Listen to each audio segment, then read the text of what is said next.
Bonjour à tous et à toutes et bienvenue sur le bon MJ. Dans cette vidéo, j'aimerais vous parler d'OSR, Old School Revival. Alors il y a déjà des vidéos plus anciennes sur la chaîne qui vous parlent d'OSR.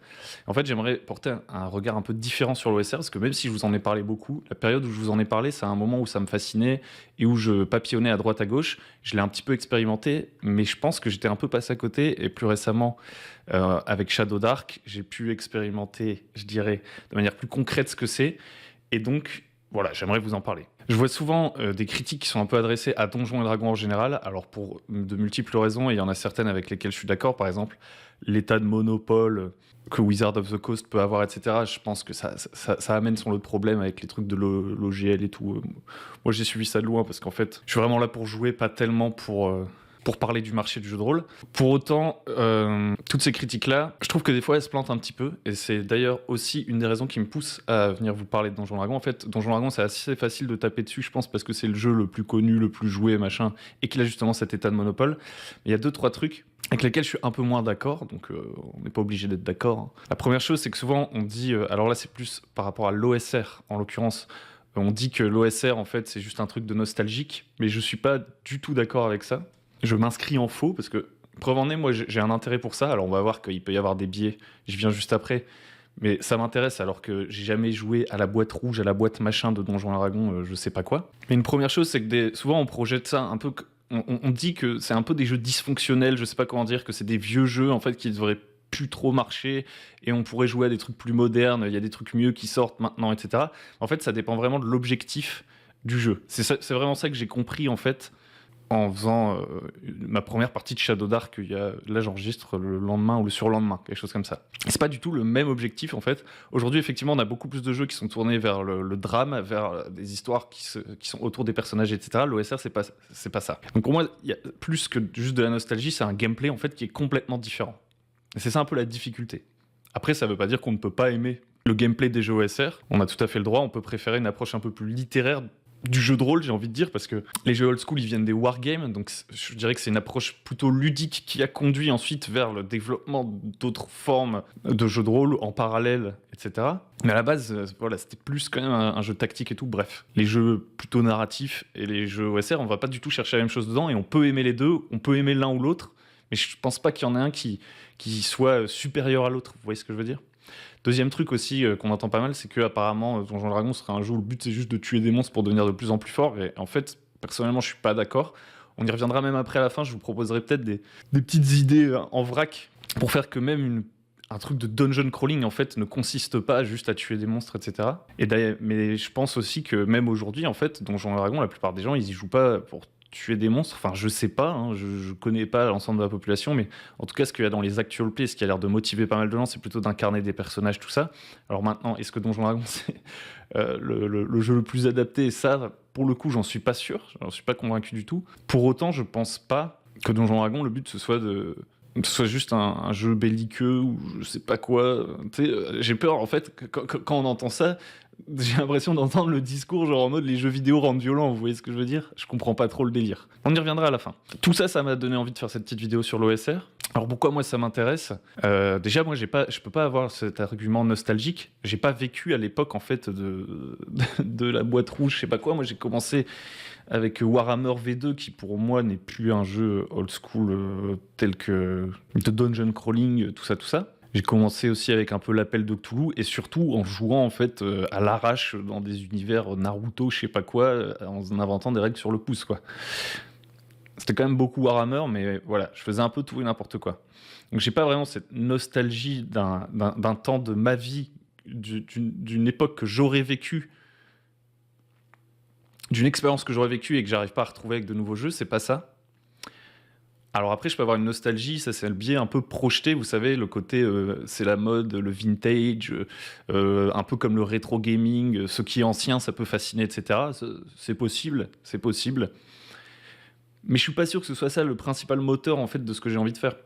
Enfin, de pourquoi ça m'intéresse l'OSR. Pour moi, c'est plutôt un truc philosophique qui est lié à l'OSR et dont je vous ai déjà parlé à maintes reprises, surtout récemment. C'est le côté, on arbitre en fait. Il y a moins de règles et on arbitre. Ça, c'est vraiment le truc qui m'a le plus parlé quand j'ai entendu parler du concept, parce que j'en étais arrivé à un moment donné. En fait, moi, quand j'étais petit, j'arbitrais, en fait. Comme je vous le disais, je comprenais rien aux règles que je lisais. Donc, en fait, les gens, ils lançaient des dés, je leur disais, ouais, là, c'est bon, là, c'est pas bon. Alors, on peut se dire, c'est dysfonctionnel, euh, surtout ma manière de faire, vu que j'étais petit et je faisais un peu n'importe quoi, dans le sens où je ne produis pas du tout une expérience qui est liée au jeu, je n'utilise pas un jeu, donc si je comprends pas ces règles, déjà on pourrait partir que le jeu est dysfonctionnel, j'en sais rien, mais en tout cas en partie il y a personne qui n'aimait pas ça en fait. Cette sorte de vide dans les règles, c'est ça qui m'intéresse. Et dans un second temps, un autre truc qui me fascinait, c'est que c'est des jeux où on utilise beaucoup de tables aléatoires, choses qui ont été un petit peu abandonnées par la suite parce qu'on est plus sur quelque chose de dramatique, sur pas mal de jeux, ou de littéraire justement, où on va essayer de développer des intrigues, des secrets, travailler autour des personnages, etc. Donc on veut peut-être qu'il y ait un peu moins d'aléas, et ça je peux tout à fait le comprendre. Et en tout cas aujourd'hui, je pense que ouais, les tables aléatoires, etc., c'est assez lié à l'OSR, et même si la plupart du temps, dans mes expériences précédentes, ça marchait pas trop, en fait, en live, d'utiliser des tables aléatoires, ça a toujours été un truc où j'avais envie de réessayer. À chaque fois, je me disais, ça n'a pas marché, j'ai pas eu la meilleure expérience de jeu, celle à quoi je m'attendais, mais j'ai envie de réessayer, et j'y reviens régulièrement, en fait. Donc c'est surtout pour cet aspect-là que moi, je suis attiré par l'OSR. Ce qui pourrait sembler, pour des gens qui jouent avec moi, etc., ou qui discutent avec moi, un peu bizarre, parce qu'en fait, la plupart du temps, les parties que je trouve les plus réussies, celles que je kiffe, celles où j'aime préparer des choses, etc., c'est tout le contraire. Moi, je suis plutôt character-driven. On fait du drame. On jette même pas forcément les dés quand il faut. On fait des personnages plus grands que nature, et on fait pas des petits combats pièce par pièce dans des donjons. C'est pas trop le genre de truc que je propose. Mais en fait, pour moi, c'est pas incompatible, et j'ai envie d'explorer cet autre côté du jeu de rôle qui est un peu plus ludique. J'ai pas envie de la partie crunchy, c'est pour ça que je vais plutôt aller vers l'OSR que vers des jeux avec des très grosses customisations de personnages. C'est pas ça qui m'intéresse dans Donjon Dragon. Moi, ce qui m'intéresse, c'est le dungeon crawl, l'aléatoire, le bac à sable, le hex-crawl, tous ces trucs. Donc j'avais fait des essais, hein. On avait essayé de faire une table ouverte de Macchiato Monsters. J'avais essayé de jouer à Forbidden Lands, qui est pas vraiment de l'OSR, enfin, qui ne ressemble plus du tout à Donjon Dragon, c'est pas un rétro-clone, etc. J'avais testé quelques trucs, et à chaque fois, il y avait eu un petit blocage pour moi, ça avait pas trop marché. Et je pense que c'est parce que j'avais fait l'erreur d'essayer d'insérer là-dedans des choses que je connaissais pour essayer de me l'approprier vraiment tout de suite avant de l'avoir expérimenté brut. En gros, quand j'ai joué à Macchiato Monster, je me suis dit, ah ouais, les joueurs, ils pourraient quand même inventer un petit objectif pour leur personnage, s'inventer une petite histoire, faire de l'émergence, faire de la narration partagée. J'avais mis un peu des trucs comme ça, faire du fail forward. Ça, le fail forward, le fait que les échecs n'arrêtent pas l'histoire, c'est un truc très narratif en fait, que j'aime beaucoup, mais qui était dysfonctionnel pour moi, je pense, dans les trucs précédents que j'avais testés, en fait. Vouloir créer de l'intrigue, etc., etc. Une autre erreur que j'ai faite aussi, c'est d'acheter un peu trop de rétro-clones. Ça, c'est quasiment certain. Pour le coup, je pense, le rétro-clone, peut-être que je me plante, hein, mais j'ai acheté Old School Essentials, etc., je les ai lus, bon, ça m'a pas du tout parlé. J'ai pas du tout la nostalgie, justement, de comment c'était Donjon Dragon avant. Donc, en termes d'OSR, il y a pas mal de trucs comme ça, rétro, que j'ai acheté. Bon, je les ai lus, quoi, c'est tout. Et donc, ces expériences un peu ratées et ces lectures qui m'ont pas vraiment satisfaite, bah voilà, ça m'a un peu repoussé pendant un temps. Je me suis dit, vas-y, tu vas reconcentre-toi sur ce que t'aimes bien et ce que tu maîtrises, et essaie de pousser plus loin ces trucs-là. Et ça, j'ai bel et bien envie de continuer à le faire. C'est 2d6 plus bullshit, ça. 2d6 plus bullshit, c'est complètement narratif. Mais d'un autre côté, voilà. J'ai quand même... en fait, pour être tout à fait honnête, la sortie de Shadow Dark, dont je vous parlais dans une vidéo précédente, donc qui est un jeu au gameplay, on va dire, qui a l'ambition d'avoir un gameplay old school, mais avec des règles un peu plus modernisées, basées sur la 5e édition. On a avantages, désavantages, qui va gérer un peu tout, en fait. On va virer les compétences de la 5e édition, évidemment. En vrai, ça ressemble pas du tout à la 5e édition, parce qu'il n'y a pas la customisation de personnages, il n'y a même plus de magie vancienne, pour tout vous dire. Mais voilà, c'est un jeu qui essaye d'être une porte, un pont, qui va permettre à des gens comme moi, je pense, hein, qui... sont intéressés par les trucs old school, qui ont testé des trucs mais ça a foiré et tout, qui sont plus baignés dans quelque chose de plus moderne, une porte pour mettre vraiment le pied du school dans le jeu old school, tout simplement. Donc je vous avais parlé de Shadow Dark, je vais pas vous en parler énormément aujourd'hui, mais je l'ai expérimenté, Donc, je vais quand même pouvoir faire un petit retour et essayer de vous parler du déclic que je pense avoir eu. C'est toujours difficile d'en être bien certain, mais j'ai l'impression d'avoir capté un truc. Et d'ailleurs, pourquoi je l'ai testé aussi vite alors qu'il n'est pas encore sorti? Parce qu'en fait, j'ai fait le kit de démarrage, mais moi, je me disais, bon, je vais attendre qu'il sorte avant de le faire jouer. Je me suis dit, il faut que je joue rapidement. Là, je suis chaud. Je ressens une hype un peu Shadow Dark en ce moment. J'ai pas envie d'attendre un mois et si ça tombe, il va juste aller au placard. Comme je voyais aussi dans des vidéos ou même sur Discord, des gens qui disaient, ouais, bon, c'est un peu le... Est-ce que c'est pas Shadow Dark, est-ce que c'est pas on nous propose encore la même chose, même sur les commentaires de la vidéo YouTube, etc. Est-ce que c'est pas encore le même truc qui nous est resservi? Est-ce qu'on n'a pas des meilleurs jeux aujourd'hui? Est-ce qu'on ne devrait pas arrêter de regarder vers le passé? Et pour moi, en fait, ça c'est une position que j'entends, hein, mais qui est, encore une fois, qui s'inscrit dans une logique de... on fait une sorte de progrès dans le jeu de rôle, alors que le but... Enfin, pour moi, c'est juste des branches différentes, quoi. Et donc, certes, si vous avez déjà vos jeux OSR bien fonctionnels, que c'est comme ça que vous jouez tout le temps en fait. C'est ça votre principale pratique rôliste, c'est le jeu old school. Je pense pas que Shadow Dark, là, il va vous révolutionner votre truc si vous jouez déjà à Macchiato toutes les semaines, je sais pas quoi, à OSE, machin, truc. Je pense que ça s'adresse plus à quelqu'un comme moi, qui ne le fait pas encore, ou qui n'a pas eu le déclic, qui a fait des essais un peu foireux. Donc du coup, je me suis dit, on va vérifier ça tout de suite. Et donc j'ai dit, bon ben, là, ce soir, c'était il y a 2 jours, j'ai lu le kit de démarrage de Shadow Dark une fois, un peu en diagonale. Boum, on va essayer de faire une partie. J'ai lu le module Shadow Dark. Je le mets sur All Beer Rodeo, sur un VTT à l'arrache. Boum, je mets un brouillard de guerre dessus. Je cherche 4 personnes, les 4 premiers volontaires. Je prends les 4 premiers volontaires, on y joue. Et c'est ce qu'on a fait. Ça m'a pas laissé le temps de réfléchir, et donc j'ai pas commencé, vous savez, à tisser, à surpréparer, etc. À me dire, ouais, je pourrais injecter de l'intrigue un peu là-dedans, parce que finalement, pourquoi les joueurs, les personnages, ils vont dans le donjon? Ça m'a pas laissé le temps de trop réfléchir à, est-ce que j'ai bien compris les règles, machin, truc. Non, je me suis jeté à l'eau. Je trouve que c'était une plutôt bonne expérience. Je vais vous expliquer ça rapidement. Mais avant ça... si vous appréciez ce qui se fait sur la chaîne, etc., vous savez maintenant, ça doit faire 2-3 semaines que le Tipeee est ouvert, donc c'est encore tout récent. Si vous voulez aller soutenir, n'hésitez pas, je mets le lien dans la description. Ça m'aiderait vachement, ça fait 3 ans que je fais cette chaîne, il y a plus d'une vidéo par semaine en général. C'est extrêmement chronophage. Et plus le temps passe, plus je me dis que pour la suite, je vais avoir besoin de soutien quand même. Alors, si vous êtes chaud, allez sur le Tipeee. Le mieux, je vais pas vous faire un dessin, c'est quand même les dons récurrents, parce que moi, ça me permet de me projeter un peu plus sur, bah voilà... Qu'est-ce que tout ce travail, ça peut me rapporter chaque mois? Mais en réalité, faites comme bon vous semble, toute aide sera la bienvenue. Donc maintenant, on va parler vite fait de cette expérience Shadow Dark. Alors ça va être très concis, mais en fait, je me suis contenté de foutre le donjon. J'ai dit, vous arrivez dans un lieu dangereux à explorer, et puis c'est tout. Et ça, c'est vraiment pas ma manière de jouer d'habitude. Moi, je fais des intros, je fais des mises en scène, j'aime bien faire des longues descriptions, j'aime bien mettre la musique qui va bien, etc., etc. J'aime bien créer un scénario, relier les personnages au scénario et tout. C'était le biais que j'avais avant. Là, je me suis dit, non, si tu veux vraiment tester ce que c'est, tu fais comme les mecs avec des grosses barbes, là, je sais pas quoi, qu'on voit sur Internet. T'imprimes ton petit fascicule, et hop, tu joues le donjon. Alors, j'étais là, je l'avais lu une fois, je l'avais quand même bien lu. J'avais pris le temps de bien le lire parce que c'est en anglais, donc j'avais pas envie d'être en galère totale. Mais je l'ai lu une fois en long, en large. Le module, donc c'est un donjon Lost Citadel of the Scarlet Minotaur. Niveau 1 à 3, le donjon. Voilà, je me le suis imprimé, et puis c'est parti, quoi. Et pour la première fois, ça c'est marrant, pour la première fois depuis des lustres, je me suis retrouvé à lire le scénar. Enfin, c'est pas un scénar, vu qu'il n'y a pas d'intrigue, mais à lire comme ça, genre relire les descriptions, les joueurs ils entrent dans une nouvelle pièce, je fais ok, il y a quoi dans cette pièce et tout. Donc vraiment c'était très loin de la manière dont je joue aujourd'hui en fait. Et en fait j'ai trouvé ça très très cool. Je me suis vraiment mis en arbitre, je suis là que pour arbitrer et fluidifier la partie. Et je suis pas là pour augmenter la tension. Alors, je dis ça, mais à un moment je trouvais que c'était trop mou, j'ai rajouté un petit monstre. Je dois l'avouer. Parce que les tables aléatoires de rencontres aléatoires, elles donnaient rien là, ça m'a saoulé. Mais ça m'a appris un truc sur le jeu, c'est que peut-être la prochaine fois, j'augmenterai les chances qu'il y ait des rencontres aléatoires, peut-être. Mais bref, je me suis vraiment laissé... j'ai suivi la procédure du jeu, et j'ai pas fait plus que ça.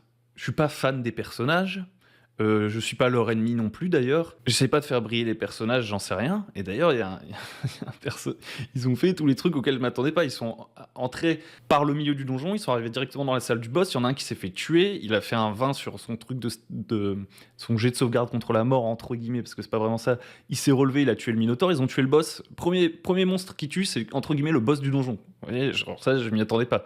Moi, je ferais un donjon en mode power fantasy, narratif, etc. Le boss, il serait pas à l'entrée du donjon, hein. Non, non, non. Il faudrait avancer et tout. Il y aurait des mécaniques de fail forward, etc. pour raconter des histoires de héros qui progressent, etc., etc. Là, je me suis juste mis en mode, il y a un lieu à explorer, vous l'explorez et tout. Enfin, si vous connaissez le principe, si vous connaissez l'OSR. Et en vrai, je trouve que ça a très très bien marché. Alors, dans le groupe, il y en avait, c'était des joueurs qui, je pense, jouaient déjà dans les années 70-80, d'autres non, qui avaient fait une fois du Donjon et Dragon. Il y avait un mélange. Et du coup, je me disais, ouais, ça va peut-être être de la merde. Ça va peut-être de la merde, hein, concrètement.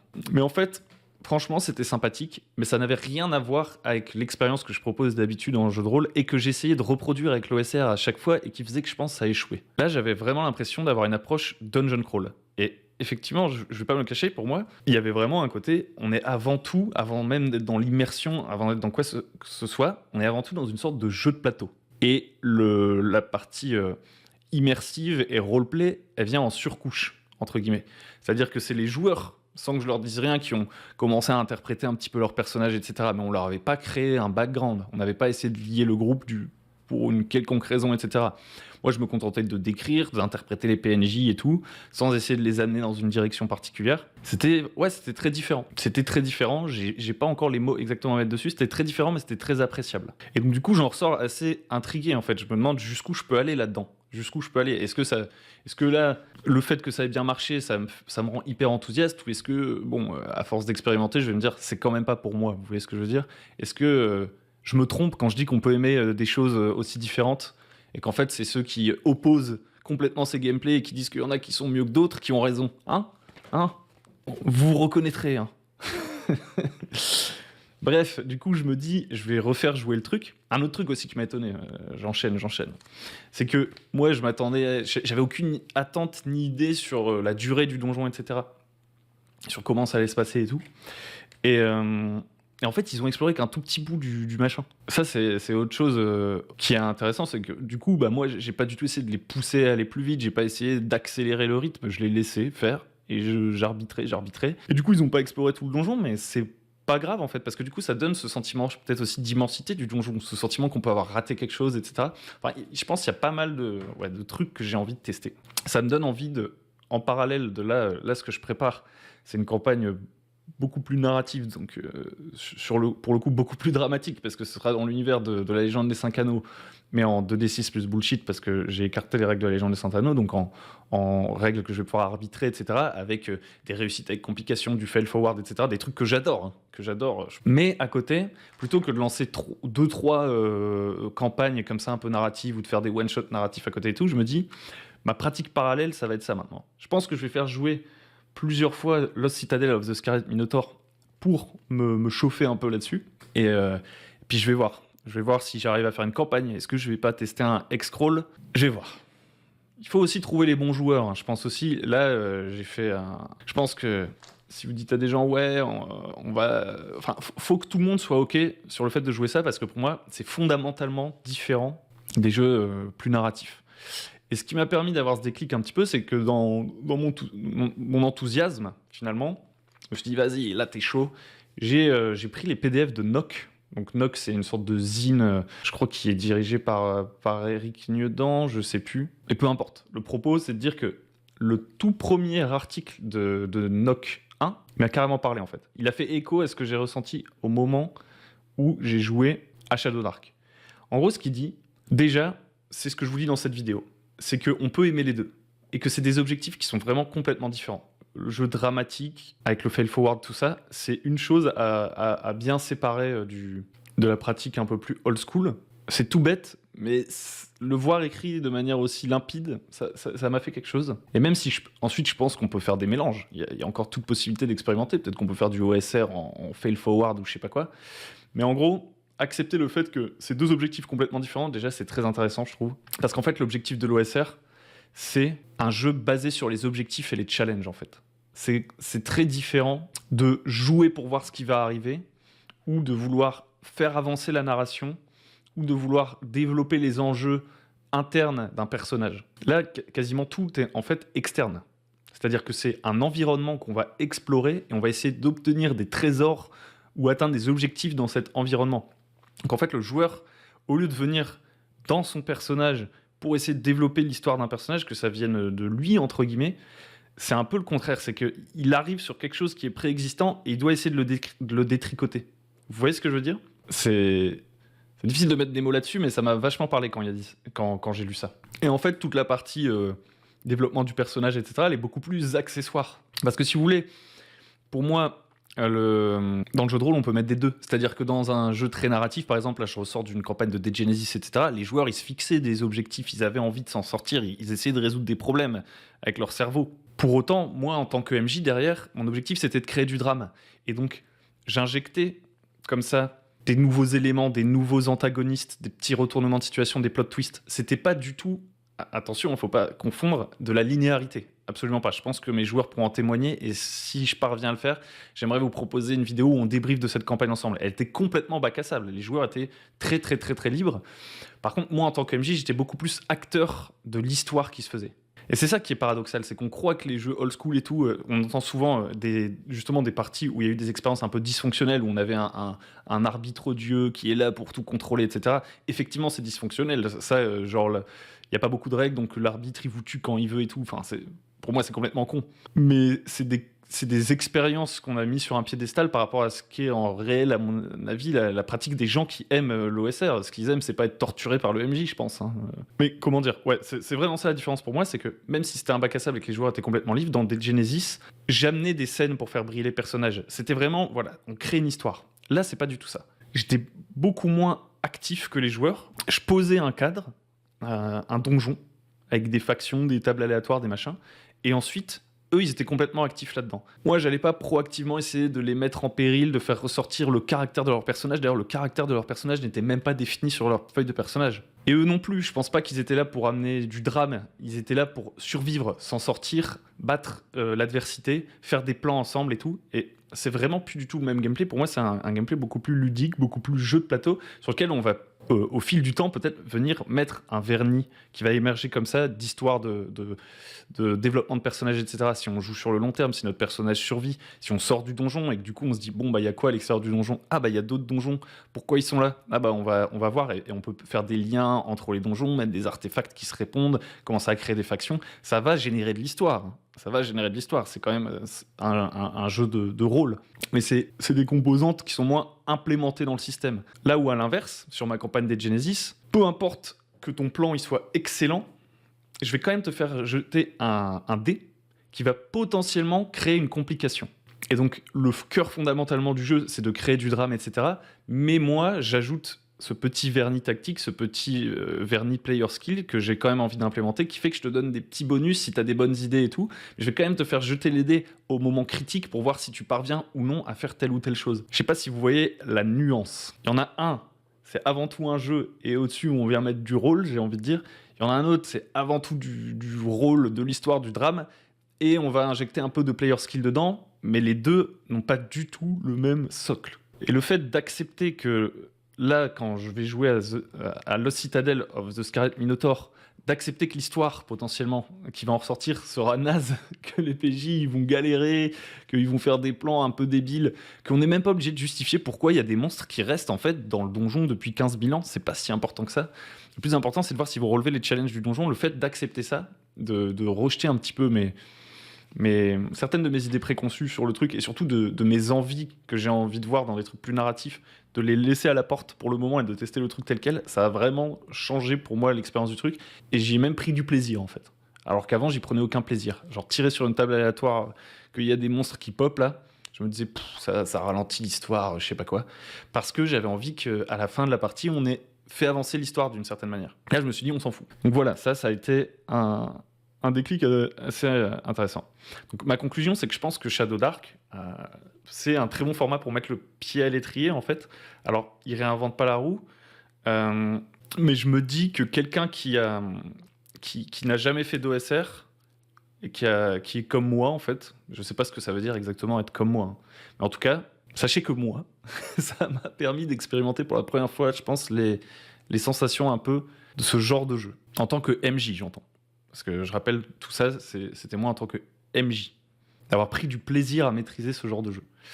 Et Mais alors peut-être que moi je me suis quand même beaucoup renseigné avant, comme je vous dis, même si mes parties précédentes elles m'avaient pas tellement plu, et que ça a joué, et que si ça tombe, quelqu'un qui sait pas du tout, qui connaît rien, qui achète Shadow Dark, qui va galérer. Quoi qu'il en soit, pour quelqu'un qui était un peu bloqué, entre guillemets, qui n'avait pas vraiment réussi à piger le truc, qui s'était renseigné et tout, je pense que ça peut débloquer sa situation comme ça l'a fait pour moi. Je vais continuer à expérimenter, je vous ferai des retours, je sais pas jusqu'où je peux aller avec ça. Là, j'ai envie de, comme je vous disais, de refaire ce module et peut-être de faire d'autres trucs.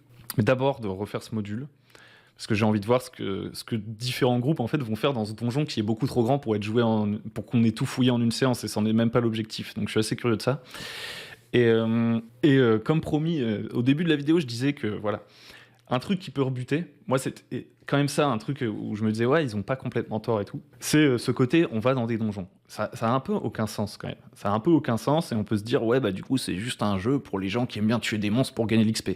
En fait j'en suis pas sûr. C'est vrai que de base, si vous réfléchissez pas du tout aux motivations des personnages, etc., et que vous faites comme moi, oui c'est un peu ça, hein, on va pas se le cacher, c'est on y va. Et on va sûrement devoir effectivement tuer des monstres qui vont nous attaquer et essayer d'aller faire du porte-monstre trésor, comme on dirait. Mais il y a une nuance, je trouve. Parce que déjà, je crois que ça fait bien longtemps, je sais pas si c'était comme ça dès le début, etc. Mais là, en l'occurrence, Shadow Dark, comme les jeux old school, en fait, ce qui vous fait gagner de l'expérience, c'est de trouver des trésors. Ça n'est pas de tuer des monstres, hein. Ça, je sais pas d'où ça sort. Ça, enfin, je sais pas quelle en est l'origine. Je sais pas. Est-ce qu'il y a beaucoup de gens qui font de l'XP en tuant des monstres? Je sais pas, je connais pas la pratique de la majorité de la population, hein. Non, c'est trouver des trésors. Et donc du coup, comme le jeu en plus est très punitif et que en fait les conséquences peuvent être assez violentes si vous essayez de vous bastonner, plutôt des jeux qui, pour moi, hein, dès le début, ça m'a semblé évident, vous invitent à essayer d'éviter les combats ou à trouver des moyens astucieux de surmonter des obstacles. Donc là, la récompense entre guillemets par défaut dans Shadow Dark, c'est de trouver des trésors. Et d'ailleurs, ils vous disent bien que c'est pas forcément des trésors avec une valeur pécuniaire. Alors, évidemment, la plupart des trésors, ça va être des trucs avec une valeur pécuniaire, tous les trésors un peu aléatoires que vous allez tirer, parce que sinon ça peut devenir difficile de trouver des idées. Donc s'il y a une rencontre aléatoire, oui, vous jetez un truc et ça vous dit les gens gagnent 60 pièces d'or et un peu d'XP. Donc ça fait un peu un jeu un peu capitaliste, n'est-ce pas? Mais bon, c'est une proposition, parce qu'en fait le livre vous dit ça peut aussi être un serment, découvrir un mystère, tout et n'importe quoi. En gros, c'est simplement mettre comme des récompenses de quête en fait. C'est dire il y a des objectifs, des objets à trouver, des informations à trouver, et c'est au moment où on les trouve qu'on gagne l'XP. C'est un jeu à objectifs. D'ailleurs, il y avait une vidéo de Matt Colville que j'ai trouvé très intéressante là-dessus, d'un peu faire un jeu où des fois, bah voilà, vos joueurs ils savent pas trop où aller et tout. Ça m'a rappelé ça. Lui, il proposait de carrément prendre des index cards. Vous mettez des index cards avec le nom de la quête, l'objectif et l'XP qui sera gagné si on la récupère, quoi. Je trouve que c'est pas déconnant, c'est marrant, c'est très ludique, mais ça n'est pas forcément lié à tuer des gens, quoi. Ça peut même être des objectifs personnels des personnages. Mais je pense que ça, c'est le moins bien, entre guillemets. Parce que comme le jeu se veut un peu mortel, justement, et tout, et pour ne pas retomber dans un jeu à intrigue et vraiment embrasser ce gameplay différent, faire bien la distinction entre les deux, moi, je pense pas que si je faisais une campagne, je dirais aux joueurs, inventer des objectifs personnels, machin, truc, je leur dirais non, on va faire un jeu un peu à la Zelda, vous voyez. Zelda Breath of the Wild ou Dark Crystal, bon, j'ai la flemme d'aller chercher le livre, Dark Crystal, le jeu de rôle qui est sorti, où en fait, l'objectif de la campagne, c'est d'accomplir une grande quête épique. Une grande quête épique, et peu importe les personnages que vous jouez, et même s'ils meurent, etc., ça ne met pas en danger la grande quête épique, parce que l'histoire ne tourne pas autour d'eux. Donc dans Dark Crystal, il faut rassembler comme ça partout sur une grande carte des artefacts, en gros, pour sauver le monde. Je me souviens plus très bien. Mais vous pouvez trouver plein d'idées comme ça, en fait. Dans Zelda Breath of the Wild, il faut aller battre, je sais plus, le méchant. Je l'ai pas du tout fini, le jeu. Mais on a souvent entendu parler de ça. En termes de game design, le fait que l'objectif final, il soit tout le temps visible sur la map et que vous voyez toujours le donjon final dans votre viseur, et qu'en fait, le but, c'est de savoir quand est-ce que vous allez vous sentir assez fort et que vous aurez rassemblé les objets pour battre le grand méchant. C'est ce genre de truc-là qui, je pense, peut faire le drive d'une campagne OSR sans investir en fait sur les objectifs des personnages, encore une fois. Je pense aussi qu'on peut dire, j'avais une idée, je terminerai là-dessus, genre par exemple on pourrait dire que sur vous faites un bac à sable à l'échelle d'un royaume, tout le monde se met à faire des cauchemars, etc., personne ne sait pourquoi, et les puissants, parce que vous voyez, on peut essayer de retourner le truc de « Ah oui, c'est un jeu pour les gens qui sont mauvais et qui tuent des monstres ». On peut retourner le truc dans le sens inverse. On pourrait dire que les donjons, c'est les châteaux des nobles et des nobles qui sont corrompus et maléfiques et qui essayent d'asservir la population. Et qu'en fait, ce qui nous fait gagner de l'XP, c'est de détruire les artefacts qu'utilise la noblesse locale, par exemple, pour manipuler la population. Ou alors que, par exemple, parce que là, je commence à partir... j'ai divergé. Comme je disais, le royaume, tout le monde se met à faire des cauchemars dans le royaume, personne ne l'explique. Et en fait, c'est du fond de donjons souterrains qu'émane cette malédiction qui fait que les gens font des cauchemars, mais ça, personne n'est au courant. La réponse est dans les donjons. Et du coup, à la surface, les gens font des cauchemars. Il y a un discours apocalyptique qui est prononcé par l'Église méchante, qui fait de l'obscurantisme, etc. Et qui dit que ces cauchemars, bah, c'est le signe du péché, le péché, etc. Et vous, vos anti-héros, vos Han Solo, vos Indiana Jones, eux, ils vont dans les donjons. Et en fait, ils se rendent compte que le cauchemar, cette soi-disant apocalypse, elle vient de sous terre. Ils doivent détruire un par un les hôtels, les rituels qui créent ce mal. Et quand ils reviennent à la surface, bah, ils deviennent les défenseurs du peuple. En fait, ils ont découvert la vérité sous ces donjons et ça les incite à retourner dans les donjons et donc à bel et bien quand même faire du dungeon crawl pour lever la malédiction sur le royaume. Et la faction qui va essayer de les en empêcher, bah, c'est les gens, les obscurantistes qui font justement ce discours apocalyptique pour maintenir leur domination. Voilà. Donc toute cette vidéo pour vous dire que je ne pense pas que l'OSR ce soit juste un jeu où on va dans des donjons et on tue des monstres. Et je pense que ça va me travailler pendant un petit moment et que je vais essayer d'en faire plus. Alors, je peux jamais... Je sais que je fais souvent des effets d'annonce comme ça, et en fait, mes goûts viennent, et puis il y a la vie, il y a le temps, tout ça. Faire des vidéos, ça prend déjà beaucoup de temps, et j'ai un taf à côté, etc. Mais ouais, mon objectif, c'est de faire d'un côté mon truc Légende des 5 anneaux, dont je vous ai brièvement parlé en 2D6 plus bullshit, et de l'autre, d'expérimenter plus l'OSR, dans un premier temps, en faisant des petits donjons isolés, et peut-être essayer de faire une campagne, si vraiment j'y prends goût et que je trouve des joueurs aussi qui kiffent ça. Voilà. Sur ce, je vais couper cette vidéo qui est déjà beaucoup trop longue. Merci de m'avoir écouté. N'hésitez pas à aller sur le Tipeee, comme je vous disais, pour soutenir les vidéos de la chaîne et les vidéos à venir et peut-être les projets à venir autour de 2D6 plus bullshit et d'autres trucs. Venez sur Discord pour discuter. Et moi, je vous dis ciao, bye bye.